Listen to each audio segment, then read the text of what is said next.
é interessante porque toda a trajetória que eu contei aqui, ser uma mulher tão jovem, né? Ali, como eu falei para você, com 25, 26 anos, nossa, que legal, né? E tem um lado super legal, que é você ser confundida com os alunos e você tá chegando, assim, cadê a professora? Eu falei, não, sou eu. E tal, né? Passava por isso, sim, quando eu cheguei. Então tem esse lado legal da juventude. Mas a gente tem também as questões culturais, sociais, assim, que envolve você ser uma mulher jovem, você ser alegre, você tá cheia de coisas, de ideias para fazer e tal, e você tá num espaço que ele não é necessário, ele é hostil, né? No fundo é hostil. Então, como você vai lidar? Porque você tá numa cidade que você é uma forasteira, você é diferente. Então, eu quero falar mais sobre essa perspectiva, assim, como talvez até por eu ter trabalhado, né, meia década em Natal, até mais, né, contando com substituta, e ter trabalhado no Seridó, talvez eu possa também estar nesse lugar de o que eu percebo, né, de diferente e tal. Mas eu queria ressaltar essa questão, assim, que não é um lugar, assim, que você chega e tem assim, não culturalmente não é tão tranquilo. Depois que você chega e que você começa a ter algumas pessoas que pensam mais próximo de você e tal, você começa a ver que não pode ser legal, pode ser frutífero, pode ser tal, mas até nesse momento, eu ser uma mulher jovem, eu estar aqui para dar as aulas, que é um outro movimento que acontece no campus da gente, que é esse movimento de estar aqui para dar as aulas, passar 3 dias, por exemplo, e você no quarto dia está indo embora para a capital, né? Então, esse movimento eu fiz por muito tempo. E quando eu chegava na capital, eu tinha uma sensação muito mais. Eu me sentia muito mais tranquila. E quando eu estava na cidade, eu me sentia, na cidade no interior, né, ou mesmo no campus, eu me sentia muito observada, eu me sentia muito julgada. Quem é essa? O que ela quer fazer? O que ela está inventando?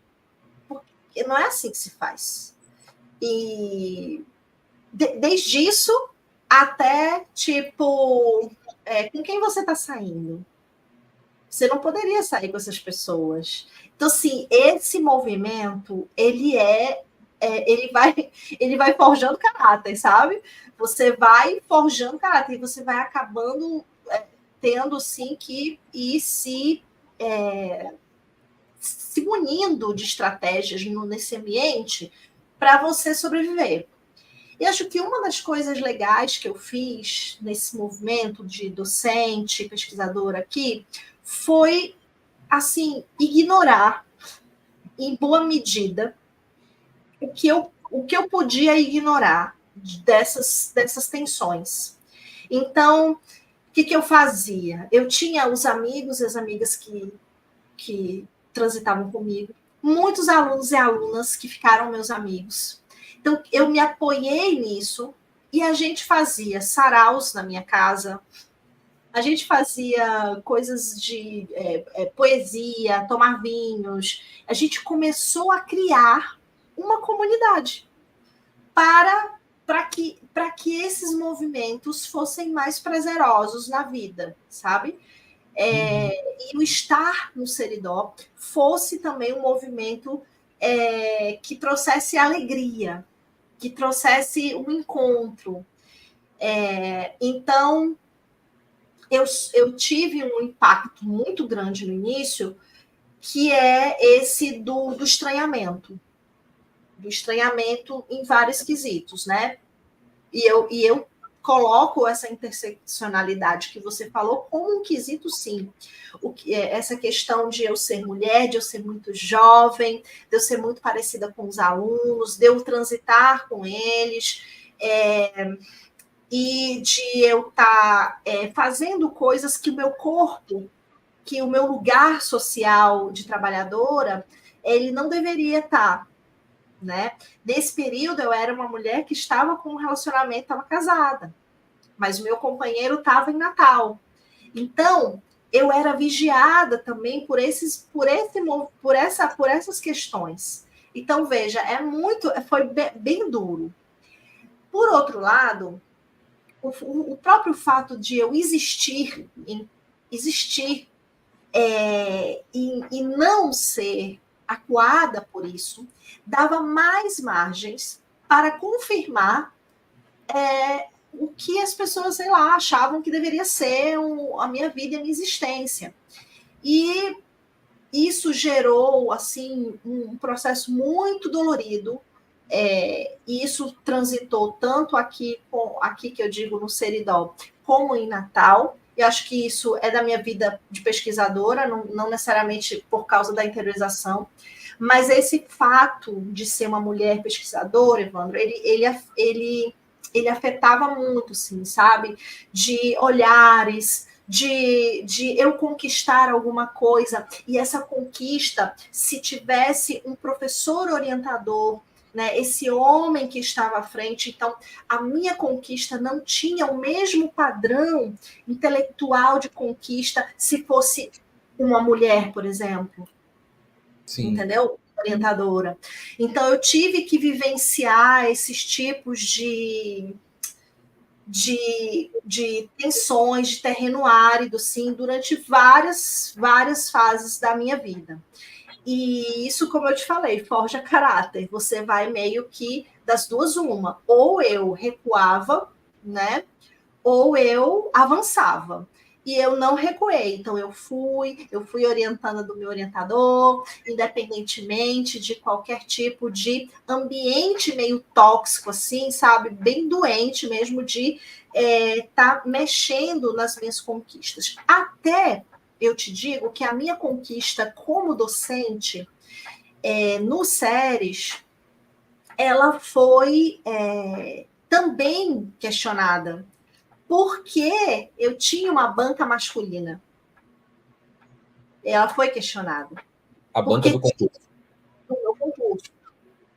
Isso não fica, ninguém fala isso para mim, né? Mas é falado, foi muito complicado se eu chegar, porque como que eu era bem-vinda?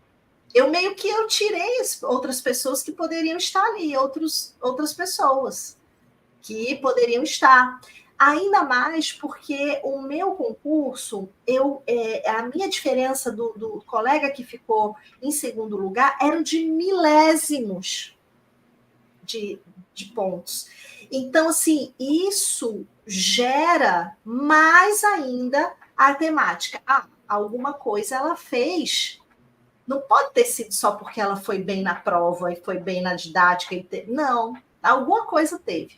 Então, essa coisa, eu falo isso até para que fique para as próximas gerações, que não passe, que a gente não precise passar por isso, porque é muito desgastante. Então, você já chega, a cultura do Seridó, interior, ele tem aqui, né? Eu não posso falar de outros interiores que eu não sei, mas tem uma vivência muito. Eles têm muito orgulho do Seridó. É a história mais importante no Rio Grande do Norte, que tem mais identidade da cultura potiguar, é sempre a questão de ser daqui. E eu não era daqui. E eu estava incomodando estar aqui. Eu estava fora do padrão, né? Então, a gente brinca da bela recatada aí do lar, né? Eu meio que tinha que estar fazendo esse papel da bela recatada, né? E preferentemente no lar, fazendo minhas pesquisas quietinha. E eu não causei isso quando eu cheguei, e nem depois. Quando eu estive em Natal também não. Então, esse lugar da mulher pesquisadora, hoje, ele é combatido, inclusive na própria instituição, tem sido questionado, graças ao movimento estudantil, sobretudo. E eu estou lá do lado, assim, porque é inadmissível assim, naturalizar esse tipo de conotação, diminuindo o potencial. Quando eu ganhei aquele prêmio, né? Eu entrei em 2009, foi em 2011. Aquilo ali lavou a minha alma. Porque ninguém me conhecia ali. Meu orientador não podia entrar na banca para dizer o que eu tinha ganhado, do que eu era boa, que eu não era boa. Teve que ter uma banca que teve que avaliar o mérito das pessoas. Então, isso mexe, o que eu estou dizendo assim, que a gente queira, que a gente não queira, você fica como uma mulher pesquisadora, docente, que tem uma inserção, que tem que dar uma contribuição, você pode questionar quais são tuas potencialidades, quais são tuas capacidades. Será que foi porque eu era uma loira com os cabelos longos e era, enfim, vista como uma mulher bela? Poxa, será que foi por isso que ele me deu a oportunidade? Não é porque eu tenho capacidade? Isso é uma coisa que um homem, ele não tem que se perguntar sobre isso. Era isso que eu estava pensando, esse tipo de questionamento jamais se coloca. Há uma banca de mulheres avaliando um homem, jamais alguém vai levantar uma suspeita. Mas as mulheres. E é sobre isso. Eu passei por essas coisas todas, né? Então, é muito difícil você lidar com esse passado. Eu não sei até que ponto isso é o meu presente, mas foi o meu passado recente, né? Assim, para nós historiadores, 2016 eu defendi tudo mais, mas assim, isso mexe com a gente, porque a gente vai para as bancas, a gente vai para as avaliações e a gente fica tensa, tipo assim, será que eu vou... do tipo assim, Evandro, eu vou para uma entrevista, eu vou para uma questão, será que eu estou muito arrumada? Será que eu estou passando que eu sou intelectual com esse batom? Ou com esse... Coisas que os homens não têm que se perguntar se ele passar, se ele fizer a unha dele, se ele botar um não sei o que no cabelo dele, ninguém vai. Mas eu, como mulher pesquisadora, tenho que me perguntar, porque a gente vive dentro de uma estrutura patriarcal. Então, claro que isso, a gente vê algumas mudanças, por exemplo, agora, o edital de mães pesquisadoras, né? Sim. Isso foi um avanço, sim, mas um avanço que veio de cima também, né? A universidade acatou, mas isso é um movimento lá, né? Do CAPES, CNPq, enfim, né? Diante de um... ou seja, eu sou mais uma. Estou aqui no interior, mas eu estou mostrando que não são aquelas pesquisadoras tops que estão lá só sofrendo. Assim, top que eu digo que aquelas que são altas produtividades, que querem ganhar bolsas de produtividade porque merecem ganhar essas bolsas, né?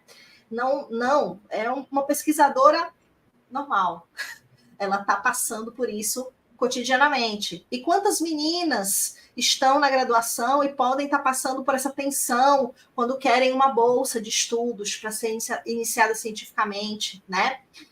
Tudo isso não é tranquilo. Eu te falo que não é tranquilo. Todas as oportunidades, Evandro, que eu tiver de...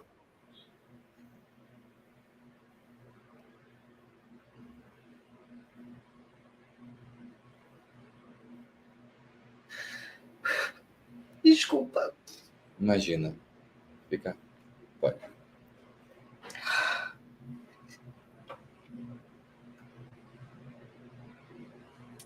Todas as oportunidades que eu tiver de que mulheres, meninas, jovens, graduandas, estejam comigo e eu tiver todas as oportunidades que eu puder de colocá-las no movimento científico, eu vou fazer.